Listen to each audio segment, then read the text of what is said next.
And it was actually this experiment with cancer cells that got publicised led to an Italian doctor knocking on your door one morning. Well, that was really how, I suppose, my healing life started. Because people often say to me, well, I think I've got a healing ability. I'd really love to do healing, but how do you start? And my answer has always been, I think when you are ready, someone will cross your path who just happens to need your help at that point. I would never have believed that I could do healing if it weren't for the fact that I'd done a lot of work successfully in laboratories with test tubes.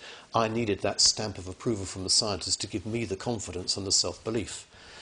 I was at home one day, and there was a knock on the door. I happened to answer it, and there was a young guy standing there who was highly apologetic for intruding on my privacy, explained that he was a doctor, and he was in England because his mother was seriously ill with cancer. She got cancer of the liver, secondary cancer of the liver, and she'd been brought to England in the hope that Addenbrooke's Hospital, close to where I lived at that time, could maybe help her. Anyway, they'd run all the tests they could, and they said, there's nothing we can do. She was dying. He'd heard about the work that I'd done in America with cancer cells, and he was now standing on the doorstep begging me to go and treat his mother. I'd never treated anybody before, and at that point I just wanted to shut the door on him, but I couldn't. So anyhow, I found myself in his hospital room some hours later with his mother. I'd never seen anybody before who was that ill. She was emaciated, she hadn't eaten for a long time, she was completely jaundiced, even the whites of her eyes had gone yellow. She was vomiting, and I was quite freaked by it. Also, I thought this is a totally different situation to dealing with cancer cells in a plastic container. I didn't quite know what to do. I didn't know where to put my hands. So I sat by her bed and I merely held her hands, and I imagined white light flowing through me into her, and I imagined her being surrounded with white light. That was an intuitive feeling. That was just the intuitive thing, and it's what I'd been doing in the laboratories with the cancer cells. Okay. I'd been imagining white light flowing through me, through my hands, into those cancer cells, and the cancer cells just sort of crumpling and dissolving away. Anyway, with my inexperience, or complete lack of experience as a healer, I just assumed that if I held her hand for 15 or 20 minutes, she'd sort of leap out of bed, pull back the bedclothes, say, right, I'm cured, let's go. Yeah. After 20 minutes, she's still lying there, exactly the same. For reasons which I'll never understand, realising that she was still in the same situation, I said to her, look, I've done what I can, but it hasn't worked. If you like, though, I'll come back later on this evening. Anyhow, I found myself back there about 6 hours later, and I don't know who was more surprised, because about an hour and a half after I left, something quite dramatic had happened. Most of her physical symptoms had gone. Her nausea had completely stopped. She'd asked to get out of bed. She was now sitting in an armchair in the corner of the room. She'd eaten dinner, and the healing had obviously worked. So this now was a huge ego boost for me. I knew that healing worked on people in the same way that it worked in plastic containers. Yeah. So I set about giving her a second healing session, and having done that, I arranged to return the following morning.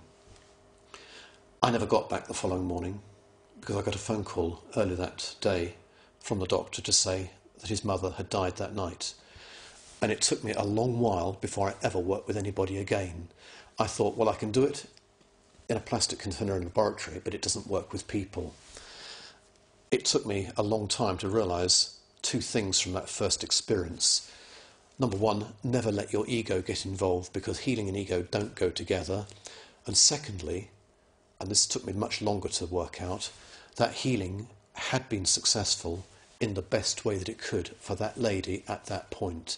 And as I now know, 30 years on, or more than 30 years on, there is much more to healing than maybe somebody having a dramatic remission from cancer or multiple sclerosis, or somebody who's suffered from chronic pain for 5 years and they come to me and suddenly it's gone.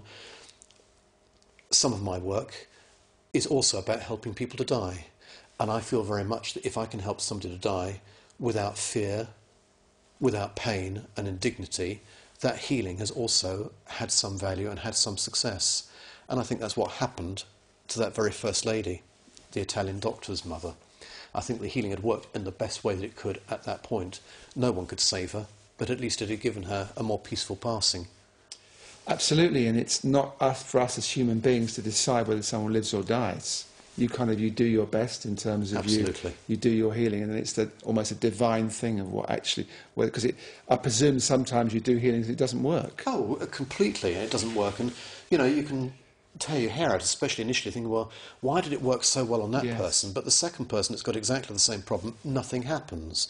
But if I was going to get a bit philosophical or spiritual over it, I come back to a point you've sort of almost made for me. I mean, personally, I believe that there is a purpose to life. I think we're all here for our own spiritual evolution, and I think that everything that happens to us in life is an opportunity for spiritual growth. We're all heading upwards bit by bit by bit.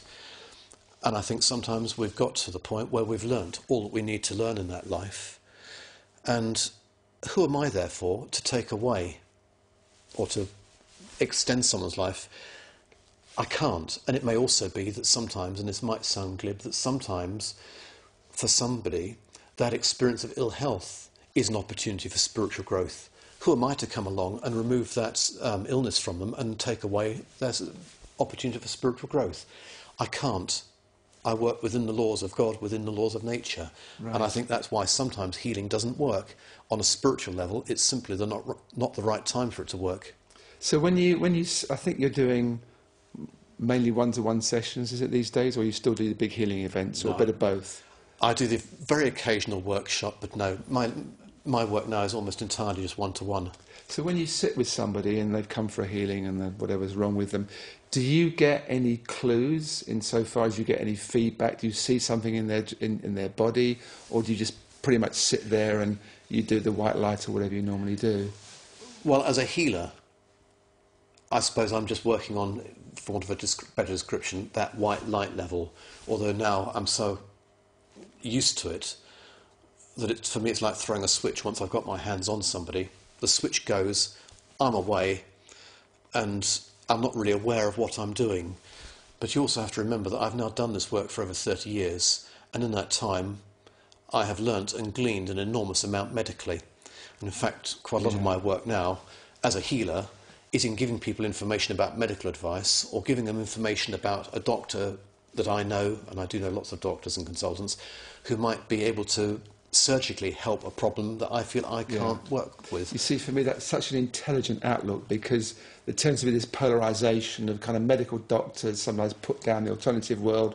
The alternative world say medical doctors are no good. And it's a fusion together and taking the best of and what's appropriate for each person. So it hurts me and annoys me greatly when I hear healers and other health practitioners running doctors down. They don't have much idea of the brilliant work that doctors and the medical profession do, and the other way around as well. You know, there are times when doctors can do brilliant things that I can't dream of doing. Sometimes I like to think that perhaps I can do something they can't do, and I always say to my patients, just throw everything at it. It doesn't matter who's doing it, because I'm not in an ego race with anybody. The only thing that's important is that you get better.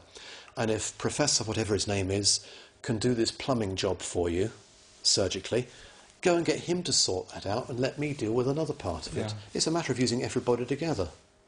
There's one amusing thing, and I should mention here that is this your main book that's out now? Which is well, that's actually about 10 Stars. years old now. It's One Foot in the Stars. It was at that point an autobiography, but lots of water has gone under the bridge since that book as well. So I missed out the last 10 years then. But there's one story I really liked in there where you were, I think it might have been in the States, you were giving somebody a healing, and there was a dog in the room, and the dog had fallen off a wall or something and damaged themselves. Story, yes. Well, you